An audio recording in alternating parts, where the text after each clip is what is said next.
Call Mr. Enders.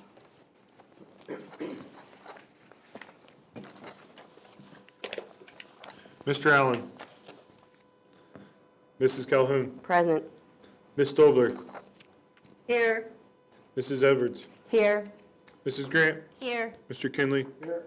Mrs. Petrosky. Here. Mrs. Stemler. Here. Mrs. Thomas. Here. 8 members present, 1 absent.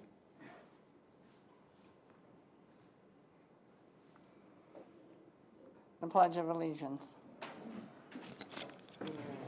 Mr. Valdez is going to introduce our students that will be leading us today.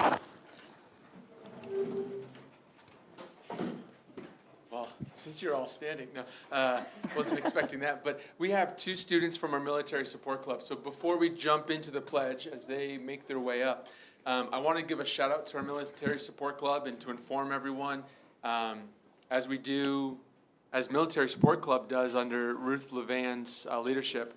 Every March, we do a Kindness Counts month, and the club collects Easter eggs, Easter egg candy, and then sends them overseas to military all across the globe. And so I want to give them a shout out, and because of that, I've asked Jordan, who's vice president, and Loudon, who is our treasurer, to lead us in the pledge for Military Support Club. So I'll give it over to them. Allegiance to the flag of the United States of America and to the republic for which it stands, one nation, under God, indivisible, with liberty and justice for all. Wait a minute.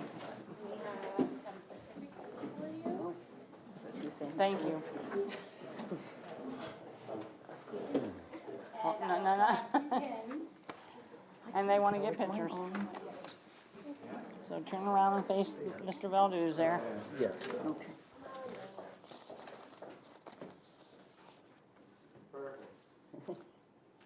Thank you both.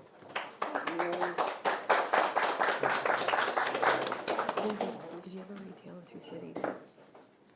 Probably a long time ago. Okay.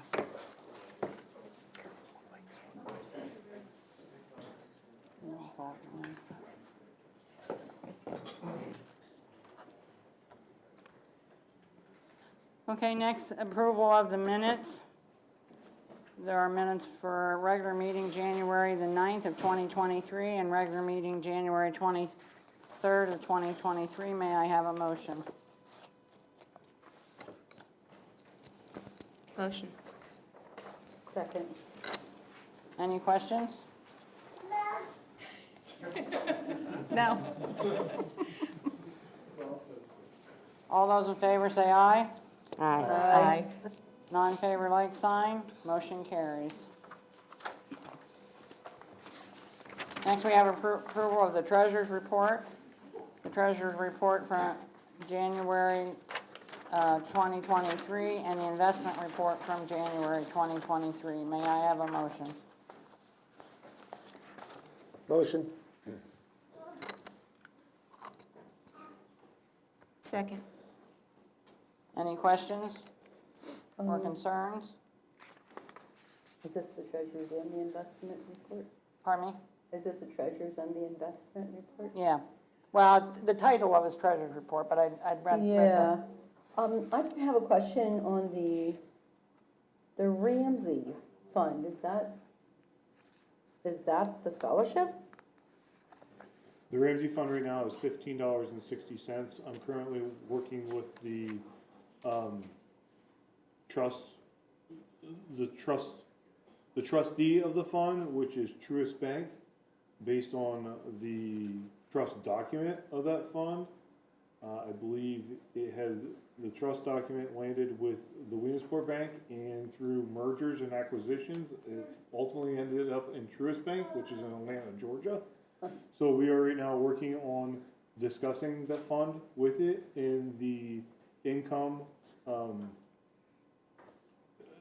dispersing us the income that the fund has earned in order to pay upcoming scholarships. So that's, Right. So there's I've had not that- only $15. I've had that conversation with them. They just did scholarship checks in December, which drew the fund down.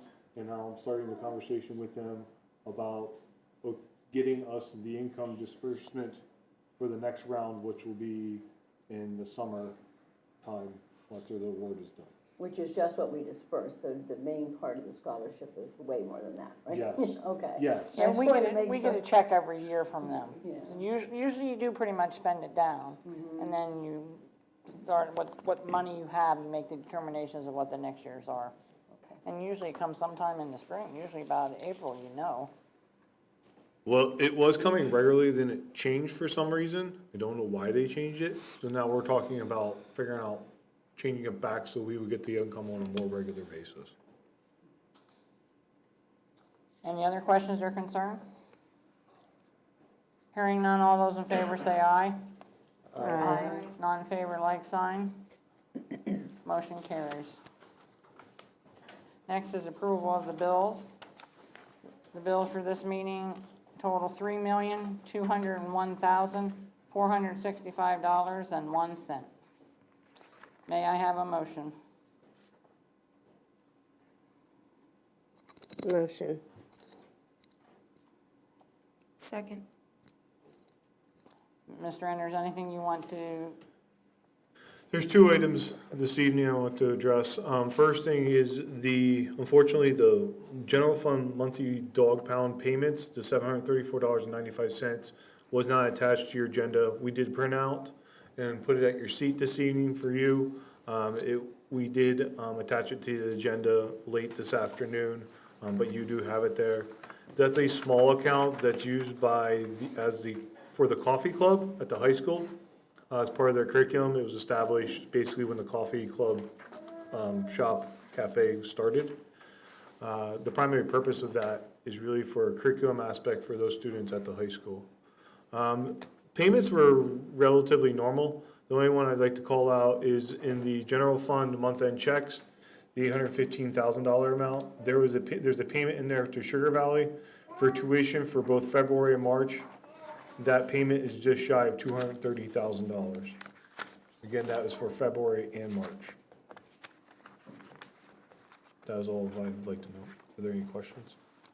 any questions or concerns?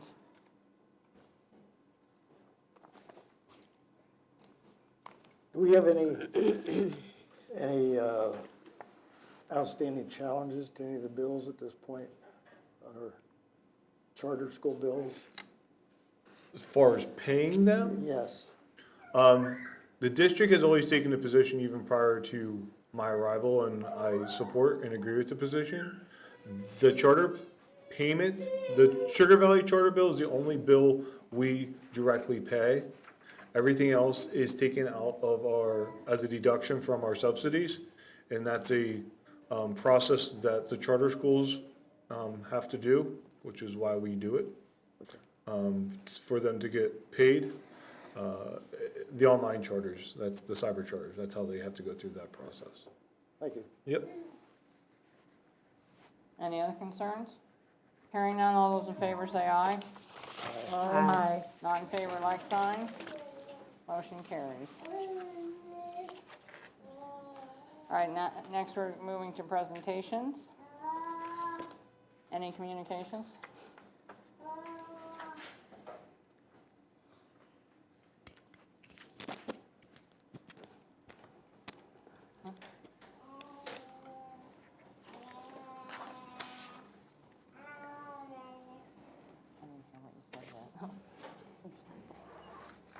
This here? No, the one that's superintendent's report. I'm sorry, no communications. President's report, executive session was held before the meeting at 5:45 for the purpose of legal personnel and safety. Also, under personnel, letter E in the agenda, we will remove letter C, which is the job description for the director of CTE for further update. Jesse, anything from the IU? Yes, sorry. In partnership with the Valley Blast, we'll be hosting a distribution of adaptive equipment event on Tuesday, March 7th at 3 p.m. The event will take place at the field house on the Pennsylvania College of Technology campus. Students of South Williamsport, Montoursville, Jersey Shore, Athens, and Canton school districts will receive either an adaptive bike, a stroller, or other pieces of equipment. There's also, if there's any families that have any elementary school children that have disabilities that would be eligible for a bike, you can apply through Blast or online, because there's extra ones available that they would really like to get out to families, and these bikes are amazing. I got to see one at my last meeting, and they are fantastic. To have a child that would never have the ability to ride a bike like a child without a handicap, these bikes are pretty fantastic. So there's extra ones available, and I hope that if anybody, can think of someone, reach out to them and ask them if they've applied for it, just to make sure that nobody was missed, because Dr. Omer said that they really did contact everybody they could to make sure that everyone in our school district knew about it, but just in case. I appreciate it. Thank you. That's all. No report from the student rep tonight. Move on to the superintendent's report. We have two presentations tonight. One for the budget presentations, one from Mr. Valdus and one from Mr. McCormick.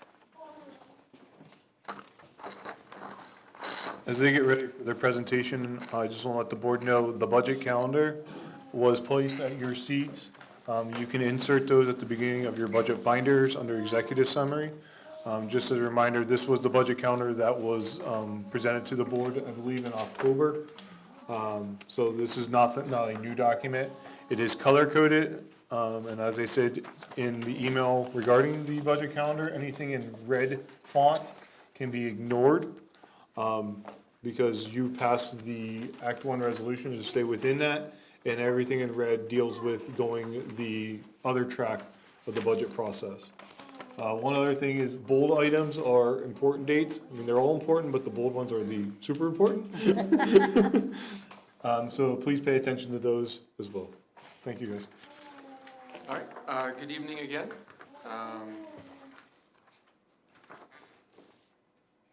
There we go. I'm here to present the budget for the middle school, and following the same format that the elementary principals did the last board meeting, but there's more to this budget than their presentations, so I will get started. The format's a little different, but it works. Similar to them, we talked through our building goals, and at the middle school, we have 3 goals based around the district's goals as well. The first is the multiple measures of data, MTSS, and looking at those pieces of data so that we can make sure we're meeting the needs of our students and providing the interventions specific to their needs. We do this, I have goal metrics there. I meet with staff twice a month, each grade level. We work as teams, and we look at our students, how they're excelling, how they may be struggling academically, and meet their needs. This year, there's not a lot connected to the budget to this goal specifically, but I want to note that there is the IU, we've connected with the IU, and there's a Pathways to Graduation grant that we're now partnering with. And it's to help students specifically who have been identified with emotional disturbance, so there are emotional support connections to that. And so the mentoring there, one of the interventions mentoring we did just last week, have a number of staff trained in that, but that will be covered by the grant. But it is an intervention that we've had, but we've refreshing the training, and that's happening there. And the other note I want to say is, in conversation with Dr. Rosenbach, when we look at our MTSS model, some of the interventions are doing with just the staff we have in place and the things we have, but we are talking, and the last couple of years with the staff, we've been talking about the need for some specific interventions. So in the future, you might hear of some things on a budget for the middle school that will be specific to the interventions. This year, there's not. The second goal, I will say, has the most, for me, the most excitement connected to it. This year, again, not much connected to the budget, but it's the district goal of building a Bulldog Nation. The quick plug here is we have a Habits of a Bulldog Nation. It's a new initiative at the building, and it's talking about like soft skills to help emphasize positive contributions to our school and our community. But it's habits that we can reflect on with students every marking period. And so there's a rubric, they rank themselves. I think it's getting a lot of traction to have those conversations with a connected vocabulary throughout the building. So that's exciting. But again, not a lot with the budget. We're doing it in-house. This third goal is one that I will say you will see in the next slide, the connection to the budget. And this is similar to last year. We want to continue to pursue completing the complete course offering for the middle school. We've had some of these. We had some of these cut, and now we're bringing them back. So I underlined there the non-core curriculum offerings, the health, STEM, tech ed, family consumer science. Over the last 2 years, we've started to bring those back, but with them come expenses.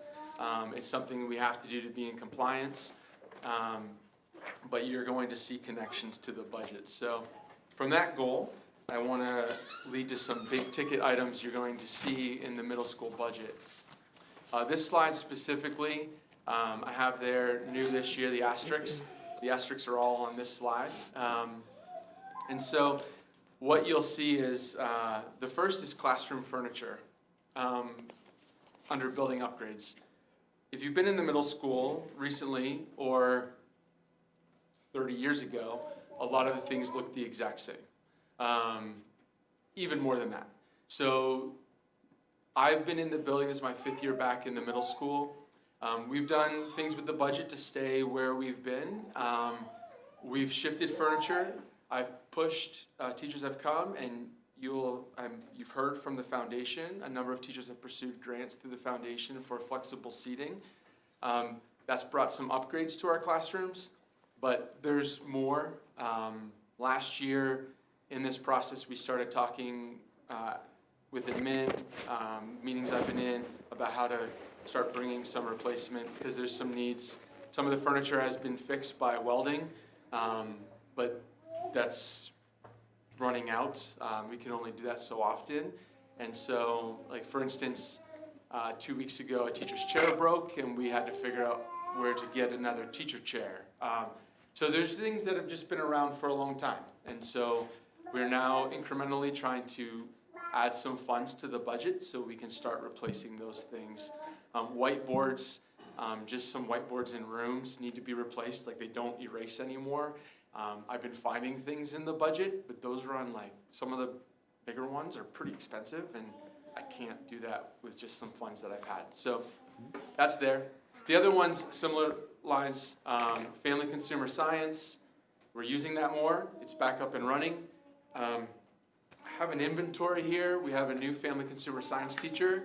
She's been incredible. I'm really appreciative of what she's doing, but she's letting me know like the dishwashers aren't cleaning dishes, and we have all these, we're increasing labs, and so that's taking time away because kids have to wash dishes instead of plugging them in because they're not all operational. I asked for an inventory. Most of them were purchased in 2002. Mine in my house does not last that long. So that's the appliances. Life skills appliances are the same in the life skills classroom. Those appliances have been repaired. Doors have been kind of put back on. Seals are there, but barely. And so that's another one we're looking at updating. I will say the high school, I believe, received a grant, and we looked at if there's leftover funds we could push to this. Those did not make it to the middle school. I think they were all used. So that's where that is.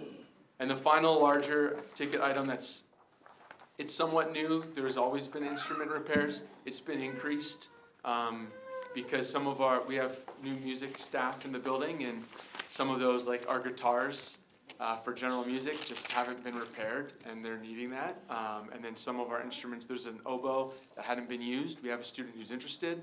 we want to be able to provide those opportunities. It's there, it just needs repaired. So that's those upgrades.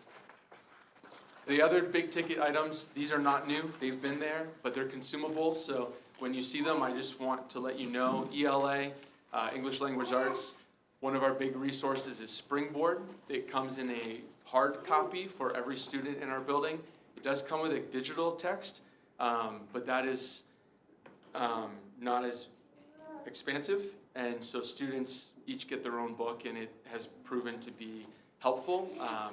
And so that is a constant for the last, I think this is year 5. I think they started that before I came.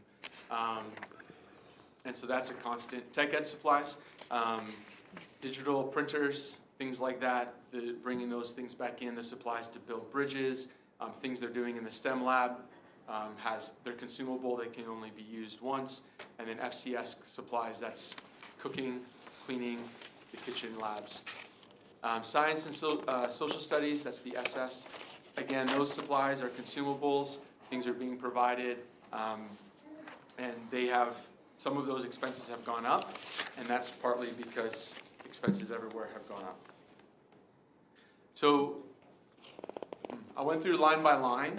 I hope the formatting is different on here. So some of the changes, that 1100-610 general supplies, the first one is repair and maintenance, $750. The microscopes, they get repaired every other year. It was in the budget last year, not in this year. General supplies, that increase, 6,000 of that is the FCS appliances we just talked about and furniture. The other ones are just from general supplies throughout our building that the cost has gone up. That would be about 1,300. Oh. Is there more to your printout than those two items? Yes. Yeah. Okay. Here. I can grab a laptop. You're good. Just use that. All right, textbooks. Some of that, there's a bit of an increase in the textbook that would be the Springboard I talked about. And then algebra texts, our algebra curriculum, there's an expense there that we did not have last year, but we are wanting it back. And then life skills appliances, I've already noted, that's the $3,000. Sorry to those out here who can't see that. The next special education texts and the staff development, just from budget analysis, I believe those can be reduced. It's not a lot, but it's some. Health services, you heard from the elementary principals, gloves have gone up exponentially. And so that's the majority of the increase in the nurse's budget is latex gloves or latex-free gloves. And then the 3210 repair replacement instruments, I've talked about that. We want to increase opportunities and provide the opportunities that we have in-house. We just need to have them repaired. And then there's an increase to music travel, PMEA, the county chorus. They're a little further this year, and the cost of traveling has gone up, so that's the increase there. And then finally, the music performance, there is a slight increase. Those funds are for just music performance supplies, the music for the different chorus band concerts, and then they're also looking at adding a timpani. We have one, but it's old. They're looking to replace, to do some repairs, and then adding another percussion instrument. And so that is just one of the things that we try to do, is continue to provide that. So those are the changes. I want to make sure I'm on the same.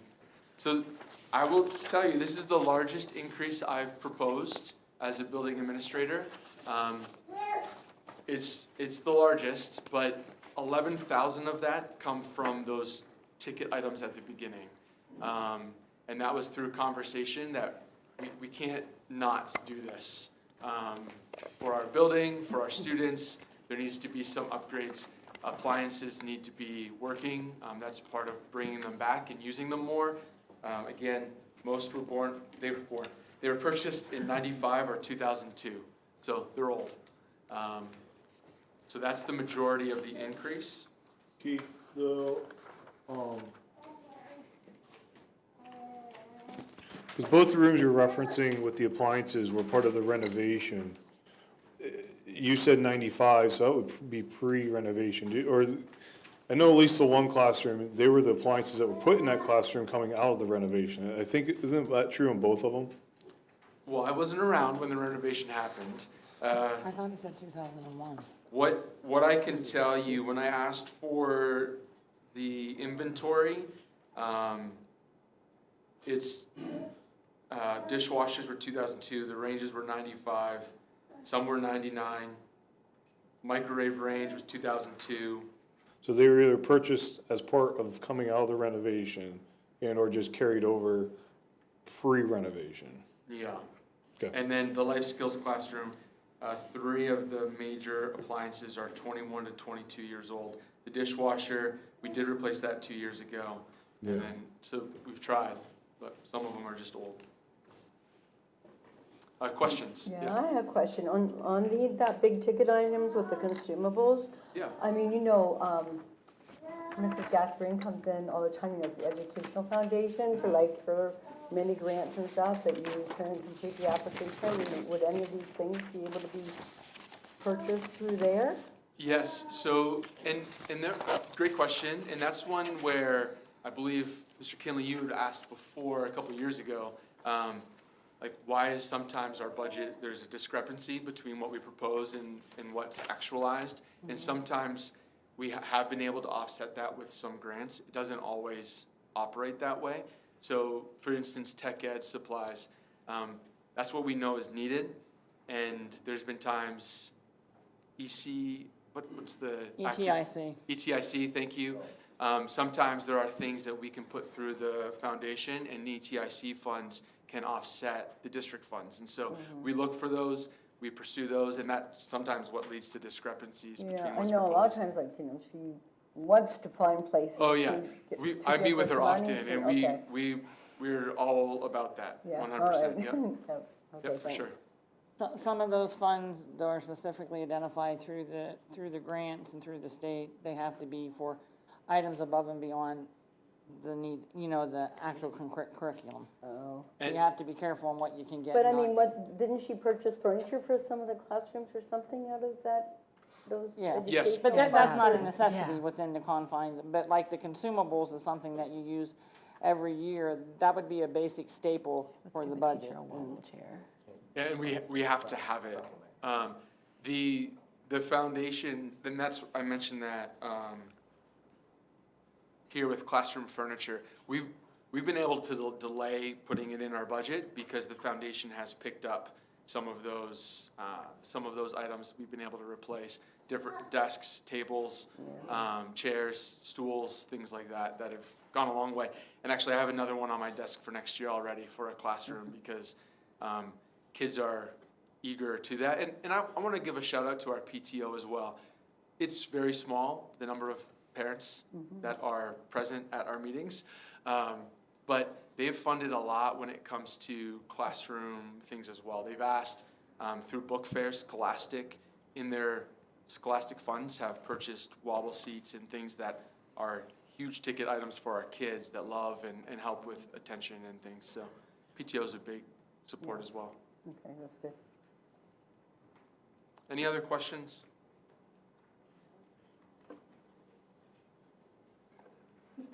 Zoomed in. There we go.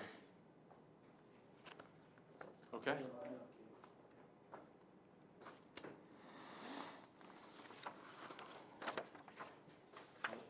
I'm hitting next. Pat, you're up. Thank you. Yes, thanks. Can I trade you copies? Yeah. There we go. Only because I have notes in that one. Yeah, perfect. Thank you. Yeah. Oh, you don't? Okay, thanks. Good evening, everyone. Good evening. I'm here for the technology budget. The last technology budget for me. Unlike Keith, what I like to specify is my budget is usually across, well, not usually, it impacts all schools. So some of the numbers you see, it's like, well, why is Keith's like $13,000? I get to cover all schools. So, let's start. Okay, so the major items, the goals and initiatives for technology from last year even to this year. First and foremost, replacement of the interactive whiteboards, also called Promethean boards. I don't know if you'll find too many teachers in the classroom that would be willing to give those up. And talk about old, Keith, I think the Promethean boards that are currently at the middle school and high school predate you, as far as your age. I mean, no, they are pretty old. Some of those are pushing 15 years old. I don't necessarily if this is older than 15, but they're about 15 years old, and we're actually having problems, older ones, working with newer software. So we replaced the 3 elementary schools this year, and we just received the shipment for the middle school and the high school for this coming year. Sorry, let me rephrase that. 21, 22 were the elementary schools, and 22, 23 this year would be for the middle school and high school. So that'll be the completion of those, and hopefully they last for another 15 years. I think I saw Bruce Rogers. He was responsible for hanging some of the original ones, I think. Next, replacement of our end-of-life phone system. We received notification from a vendor late last summer to our heartburn that they're no longer supporting our hardware, which is a little disconcerting. So that item was added to the budget, and we'll proceed with the process of replacing our phone system. Another item is a very aged auditorium and natatorium sound system that has been added, and you'll see that in the details here. And of course, we always continue to provide the software updates for critical benchmarking and curricular software that teachers and students use on a daily basis. We're adding some more surveillance cameras and sensors, and as importantly, and we've kind of gotten away from this the past few years, but the impetus, the drive, especially with some of the COVID money used in other places, that has allowed us to refocus on critical network infrastructure items, and we'll be looking to update, replace some of the aging equipment we have there.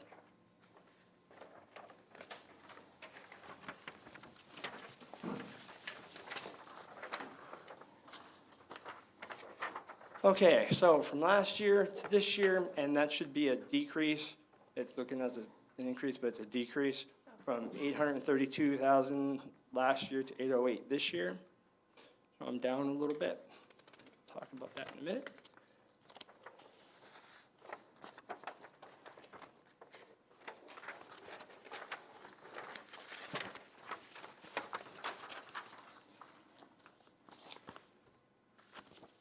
Just jump that slide.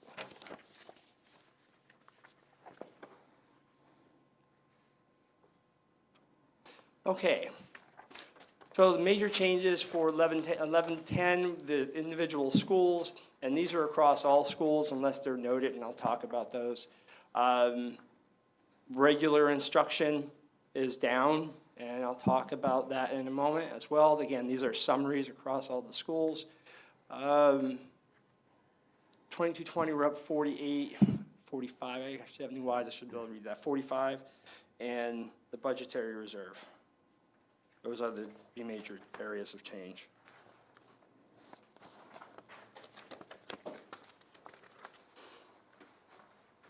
Okay, so first item in the 1110 for the regular instruction would be Renaissance learning.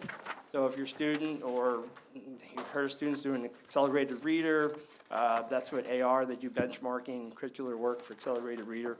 I'm seeing it projected license cost increase. Again, that's across all schools. So that $2,100 is district-wide. IXL, which is curricular and benchmarking software for all the schools. That one has been added back in because of increased use. And I know the impetus is to actually have that removed over the next year, I believe, because of a replacement with iReady, which is being funded by a grant. So when One goes off, the other one will come up, so it won't be an additional fee or additional price there, cost increase there. It'll be a wash. Max, which was another piece of curricular software, is actually been phased out, and we no longer use that. So you'll see a decrease there. And PBIS Swiss, which is positive behavior board software, there was a slight decrease in that.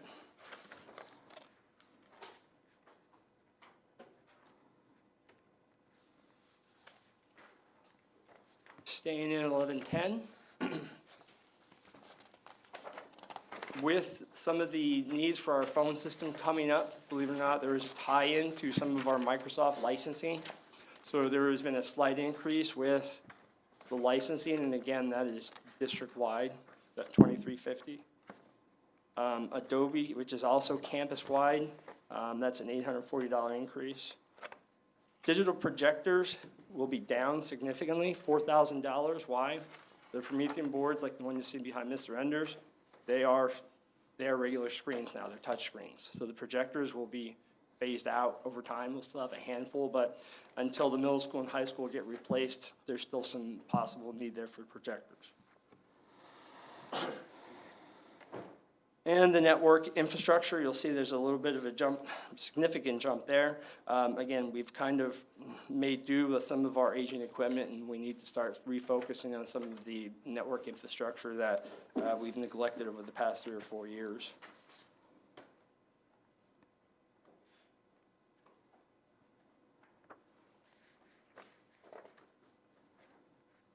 Okay, so the Promethean, the interactive whiteboards, we had 130,000 last year and this year, and there'll be a slight additional need of 18,000 to cover the remaining boards that we have to do over the summer.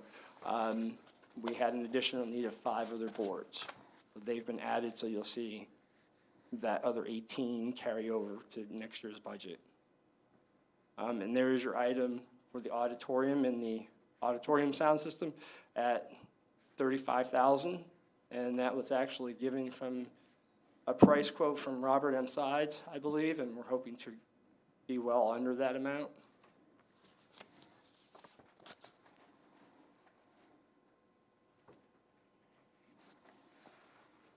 And the item of large decrease is the last remaining lease of hardware that we have for technology, and that would be the iPads at the middle school. Unlike the previous leases, that's a lease to own, so we have a $1 buyout on that. So when that lease is done, no more leasing. We have COVID money that's been paying for the devices, well, for the past 3 years now. And the money from there will go into that budgetary reserve for IT, which in the future, we won't be need to hopefully avoid leasing at all costs if we can do that. It's a pain to lease the equipment. So you'll see a decrease there of 63,000.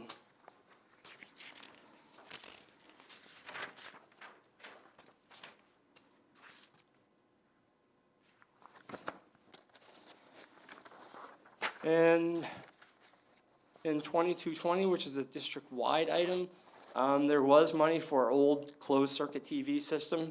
Obviously, since we have the new Verkada system now and some of the sensors that go with it, that item has been pretty much removed except for a few odds and ends that we may need to keep in there. So that has gone down almost 13,000. So that's a pretty large drop.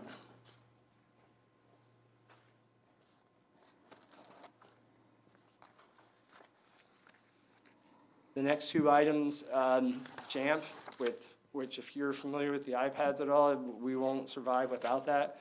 That's our district-wide management system for the iPads. We're at the mercy of the company on that one. They've been really good about avoiding price increases.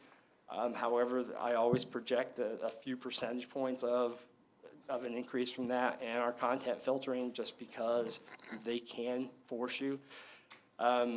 They have a great product, and if we lose it, I think Joe would be hunting me down if that one got lost.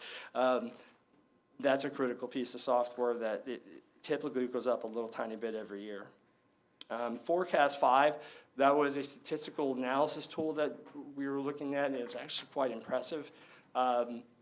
would compile data across the state and actually the United States with pretty much any kind of demographic information you could think, relation to students, teachers, money, whatever. We just didn't use it enough. So we've eliminated that.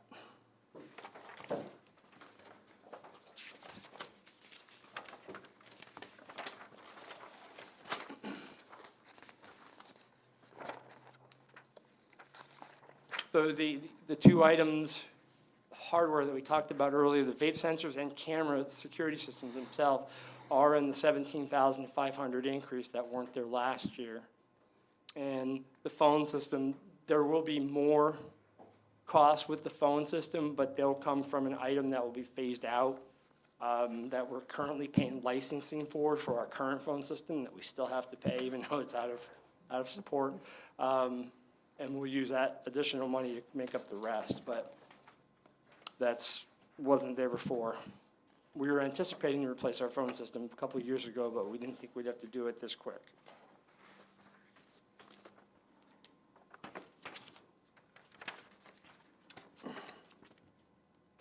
So, last item is the technology reserve, and that has gone up slightly, mainly because of the Promethean boards.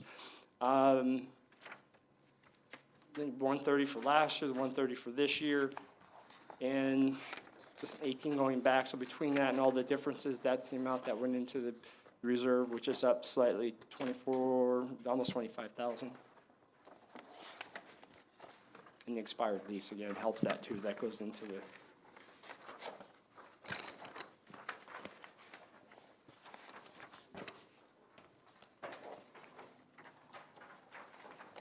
Any questions on?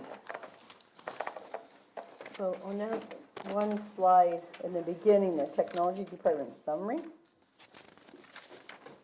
So that 23,853 doesn't show that that's a decrease.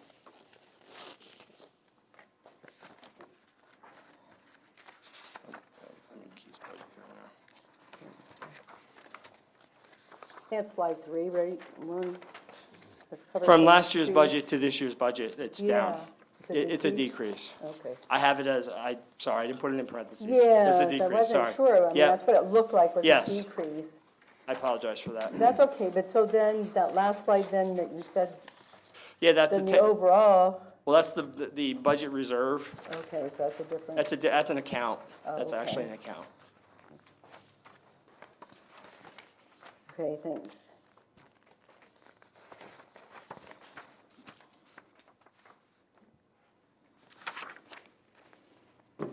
Mrs. Petrowski, that budgetary reserve, we're actually, as a board, gonna have to discuss that this year when we're finalizing the books.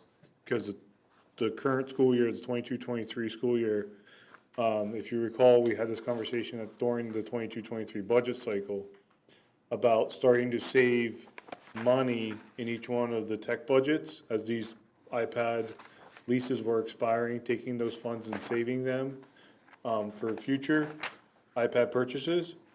So essentially what we're gonna have to do is we're budgeting those funds, we're not going to spend those funds this year. We're going to look to probably commit those funds into a committed fund balance. And then in 5, 6, what are you thinking, Pat? Maybe even up to 8? I know we have it scheduled out. Right, and there is another round of the student iPads for the elementary schools that will be still purchased out of COVID money.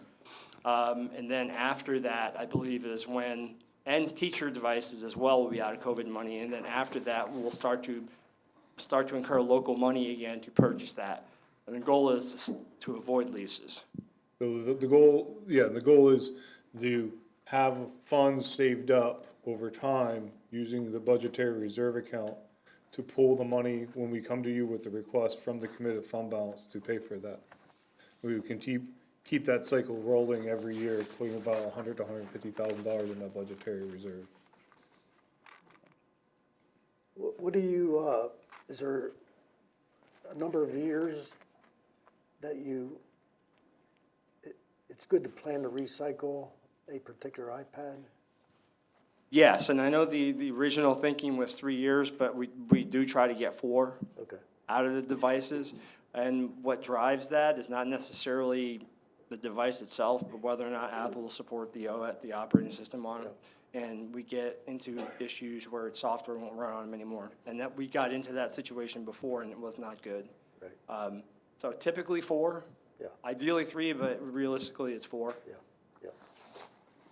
And with the new phone system, like with the old phone system, how long was that where they were supporting it? We had that phone system installed in 2011, 2010, 2011. So typically, they do stop supporting it after a certain amount of That time? is all the original equipment. Yes. Original servers, original phone device, everything, nothing's been replaced. Matter of fact, I don't think we've touched a single thing on that phone system since we have it. So then the new phone system, do you think we'll get, I mean, is there a set amount that they tell you that they will support it for? Well, there again, it's vendor specific, so even though we purchased the equipment through a third party, Cisco is the Right. owner of, not owner, the creator of the hardware, and they say whether they're gonna support it or not. So for us to support the servers again would cost probably 30, 40,000 to upgrade just servers to support what we currently have. That really isn't that, it's aged as well. And given the way the technology changes, it would be out of date. Not that, but any upgrades that they offer, it lends us no path to future upgrades. So you kind of have to keep your eye on how that flows as well. It's a little scary knowing that in servers that are running your phone system, if there's an issue, nobody's coming to save you. It's not a good position to be in.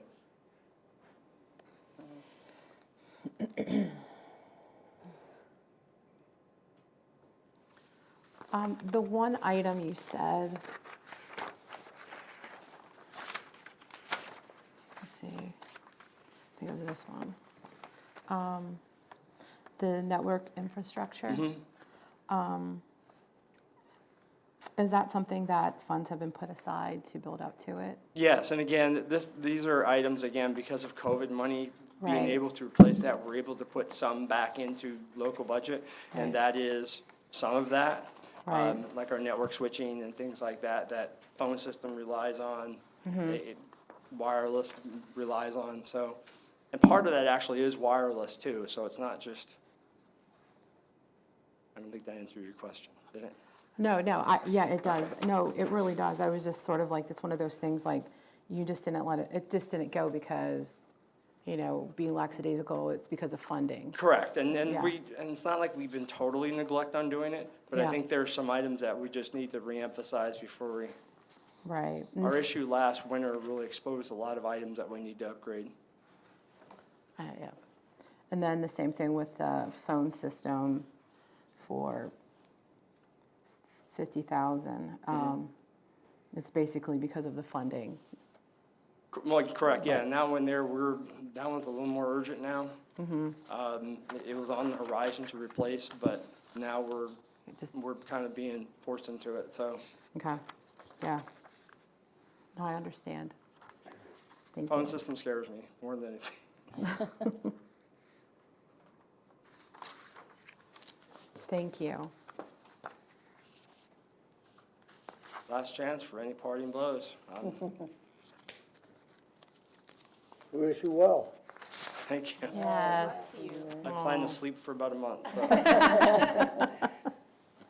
Hopefully at a beach and by the pool. No, that won't happen, but it's okay. No other questions? I'm disappointed, no, I'm not. See you, thank you. Thanks. Thank you. Thank you. Thank you for the gift. Yes. The next item is an update on policy 913.1 committee from Mrs. Calhoun. I don't have to get up there, do I? Okay, great. So policy 913.1 is our sponsorship and advertising policy that we worked on changing. And this committee of the board will work on selecting a capital campaign committee and steering the fundraising goals. We have met twice. We have identified fundraising goals as lights and press box at the soccer stadium, classroom furniture, as Mr. Valdez has said. We decided that the middle school had the highest need for that. And then also upgrading the science classrooms at the high school. The committee has also discussed creating a larger fundraising committee and is seeking input from the board on the membership. That's it. Thank you, and that concludes the superintendent's report. Thank you.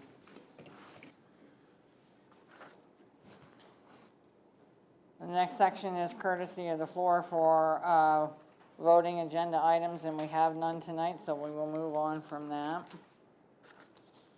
Next one is E-personnel. We have job descriptions for the lunchroom monitor, the principal's job description. We tabled the director of career and technical education, as I mentioned earlier. Appointment of Brenda Ripper to event staff position. Appointment of Caitlin Hall to a full-time custodial position. Accepting a letter of retirement for Eileen Dunn as a counselor at the Jersey Shore Area Middle School with 22 years of service. James Watson as volunteer track and field coach. Appointment of Stephen Schrader as middle school girls soccer coach. And the 2022-23 spring sports coaching staff and stipends listed in the attachment. May I have a motion for A through B and D through I?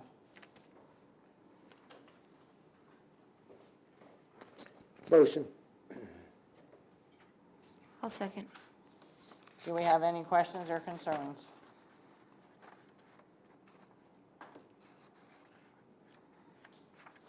Hearing none, all those in favor, aye. Aye. All those not in favor, like sign. Ayes have it. Moving on to curriculum and instruction. Just one item. Books for approval to be removed from the Salisbury Elementary School. I believe the librarian's on the cycle to check each school. Last year, I think we had high school and middle school. This year, we're looking at Salisbury Elementary. And there were a total of 90 books that were identified. May I have a motion for A?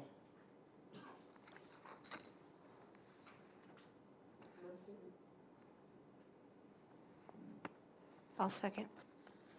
Any questions or concerns?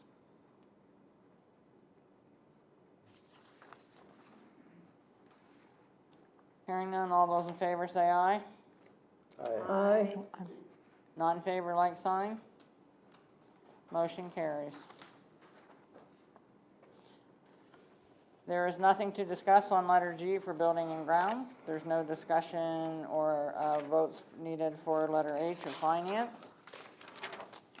And there is nothing to discuss for letter I, which is miscellaneous. I'm writing this day down in history. Next, letter J is old business items. Anyone for the good of the order have anything to bring up under old business?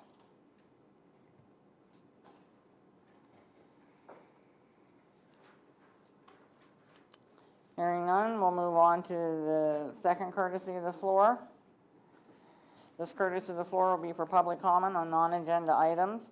State your name, address, and identify what you would like to address, and you will have 3 minutes.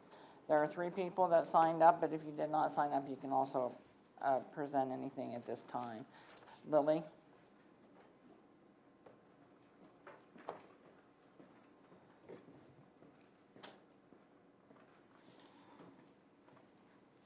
This is a record for a short meeting.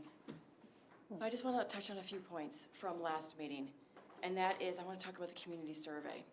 I know some of the board members were not in favor of the survey because it might show the true feelings of the community that we don't want to close our elementary schools. Well, lo and behold, the results were number 1.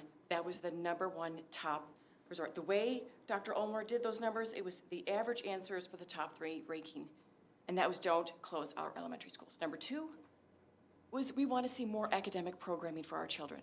Number 3 is should the district save money whenever feasible?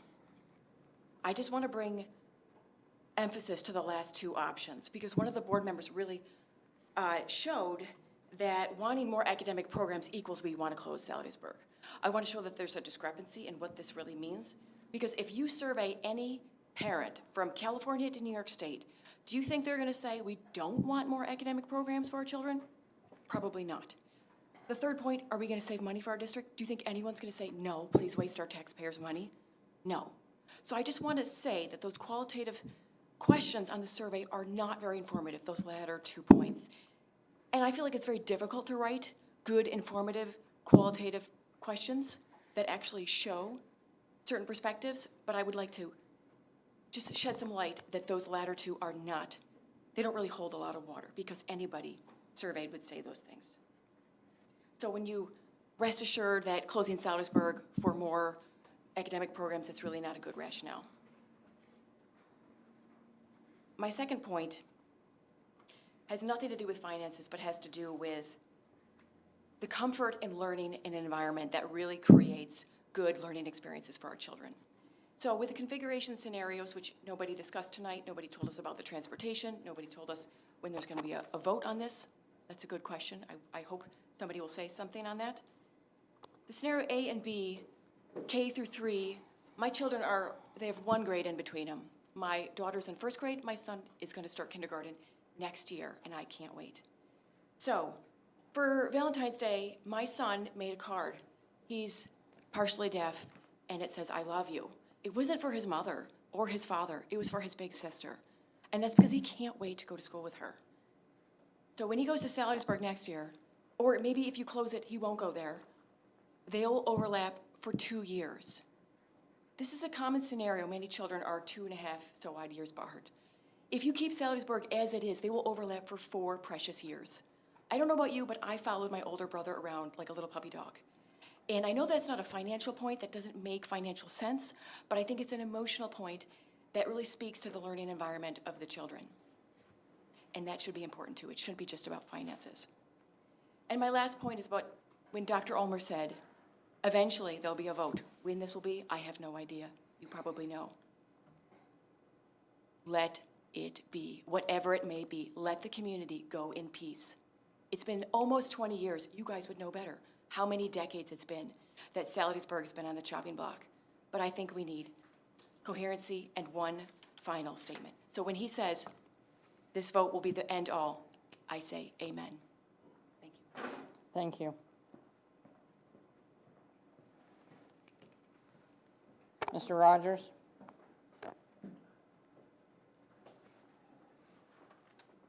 Excuse me. Good evening.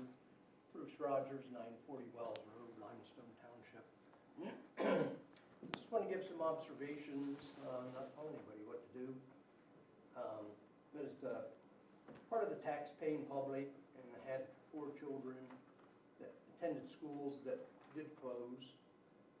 So I understand that the emotion is very emotional to have a school taken out of your community, for sure. But I look at 2 sides of that. There's another side to it. I experienced that from your side also, kind of, working here 32 years, 18 on maintenance. And Patrick, I remember the first computer coming in 1989. And 15 years as supervisor of building and grounds. So when Nippenose became apparent, I remember the team meeting discussions of shifting class teachers and students to balance out between buildings. That was happening already, and it was kind of like the sky opened up and the superintendent said, well, maybe we don't need all the buildings. And from there, the process of determining that as a reality had Crabtree Rural do a feasibility study and pursued it. And there's a lot of heartache and emotion connected to that decision too, for sure. But it was done on reality, the reality that, well, part of that feasibility study identified that we had enough extra classroom space at that time, the end of the first decade of 2000. We had enough classroom space available at that time. It was costing roughly $500,000 to maintain. So the other side of it is the children that are in the classrooms now, or the children that were in the classrooms, say, in 2000 during that renovation period. They're now hopefully still staying in the community and working, and we want them to. So we have to look at how decision affects the economy.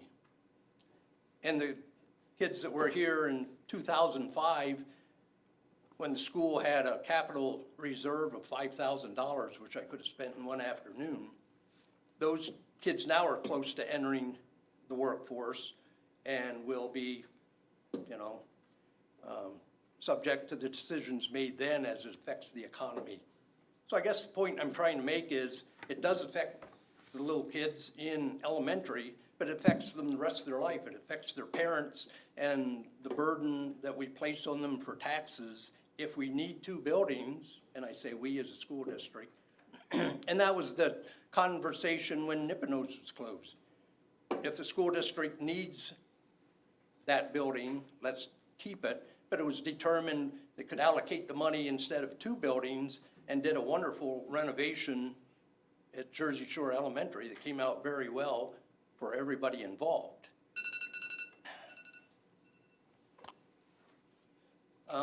Just making a point, the cost of a building generally in the industry, 20% of the cost is the initial cost, build, renovate, and the other 80% is cost of ownership. So if we need two buildings, we need two buildings, that's a decision you're coming to with the feasibility studies and everything else, the facts that you have. But deal with the reality. If we don't need two buildings, we can allocate the monies to one building and also maybe return some of the programs that were cut in the mid-2000s. There were a lot of programs cut and upward of 60 positions cut at that time. I retired in 2015 early, and I haven't been Please wind intimately up involved. Pardon? Please wind up. Okay. So basically, yeah, just the point I want to make, it involves the kids that are in the elementary right now, but it will involve them and their parents as the economy is affected also. So, thank you and appreciate your service as board members. Thank you. Matt?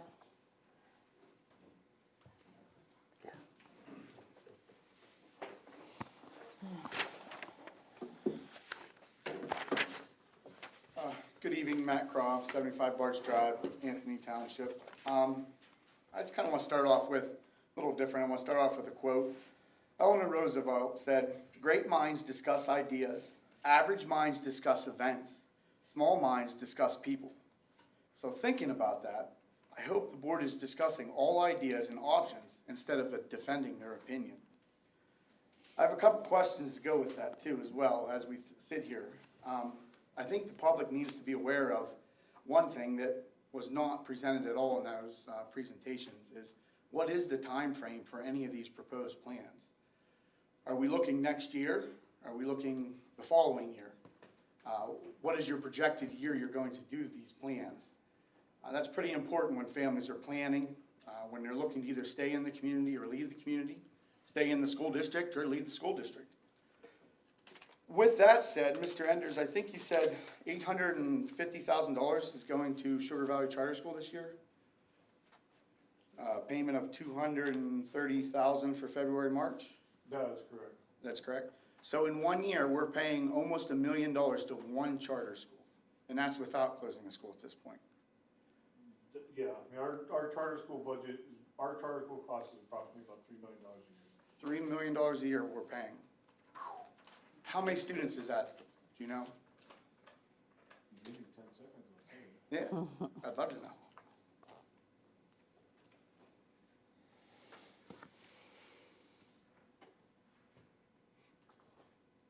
Right now, we're looking at about 175 kids who got enrolled. And they don't even have a building. Think about that. $3 million a year we pay for 175 students to go to school and they don't even have a building. We're talking about removing another building from the kids that are here. That's eye-opening to me. I really hope you think about it because I think that cost will increase. Especially now there's more options than in the early 2000s when we closed and did these closures. There's more options for charter schools now. A couple more questions too I'd like to ask. Since the principals were only given 2 options in their plan with the input, and then they were given their input, and the board has taken their input, are we reconsidering giving them the third option so they can re-give their input, so they have all the available information to them? So you have all the available information as well? At the time that they did that, the third option was not available. They have since gave us their opinion on that one. Perfect, thank you, I appreciate that, I do. So in thinking about that too, I just would like to say, I don't wanna get into a rush situation right now. I know we've been talking about this for years, but it seems like this has resurfaced in the last year, and now we're rushing to make a decision. I mean, looking at the numbers, we're paying $3 million to kids, for 175 students to go to a charter school. That's astronomical, that's a lot. Do we currently have a recapture program or anyone in charge of a recapture for these students? Yes, we have our own internal JSASD program. We call it JSASD. Well, that's the inline, your own charter school, but do you have a recapture program for the students who've already left, to recapture those students to possibly recruit them back? We have a facilitator, that's part of her job. That's part of that job? Okay, thank you. Well, again, I thank you for your time. I know this is a hard job. I know what you're doing is stressful. I understand where you're coming from with the finances and trying to do what's best for the community.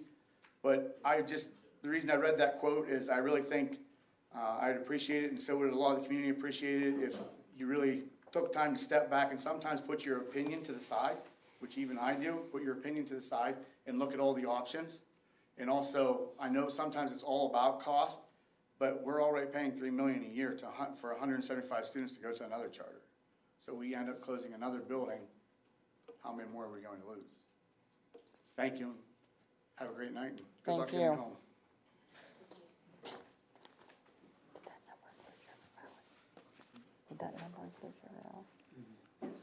Just a comment, just for clarification, the 175 students did include Sugar Valley. Sugar Valley does have a building, so it's not all 175 without a building. Yes, I assumed that. Thank you. Okay, thank you.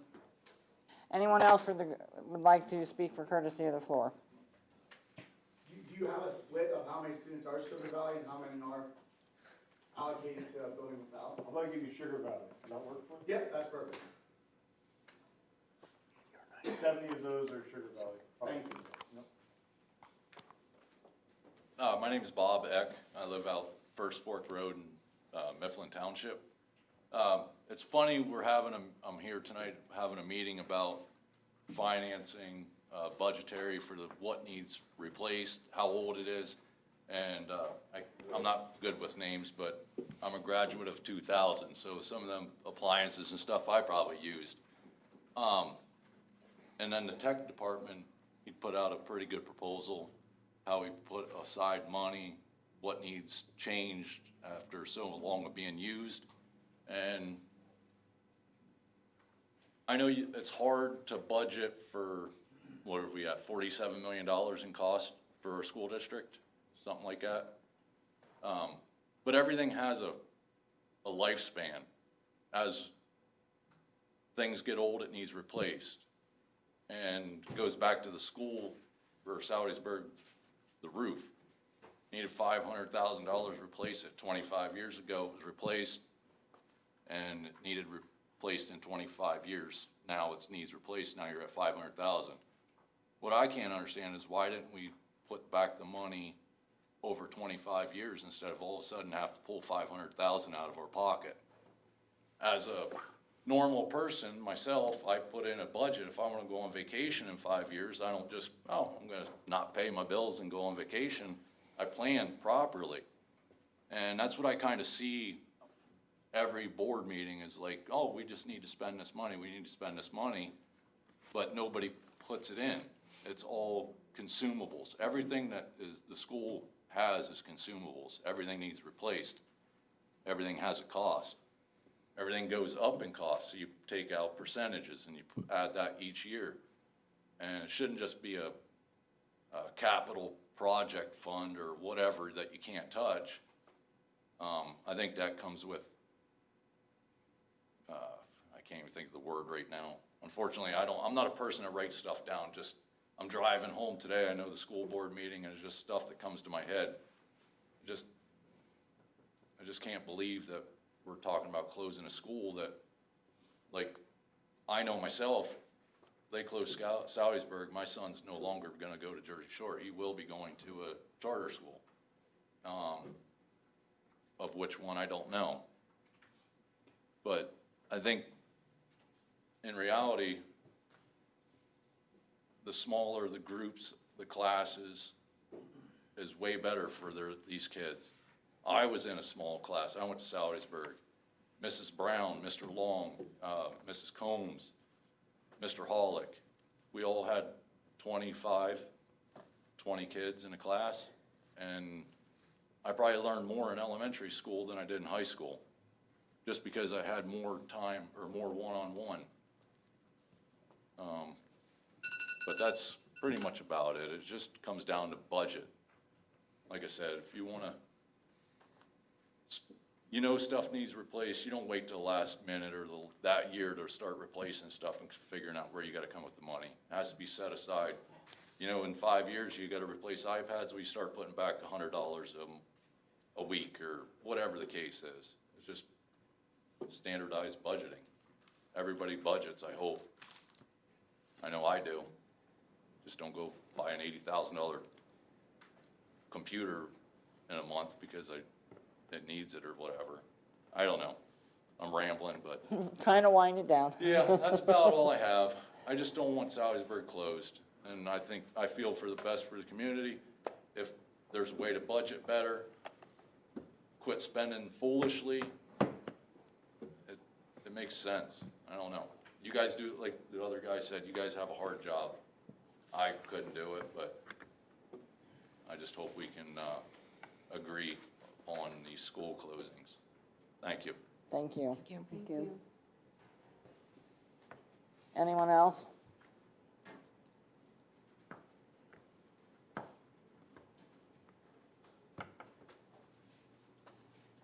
Seeing no one else for courtesy of the floor, may I have a motion to adjourn? Motion. Second? Meeting's adjourned.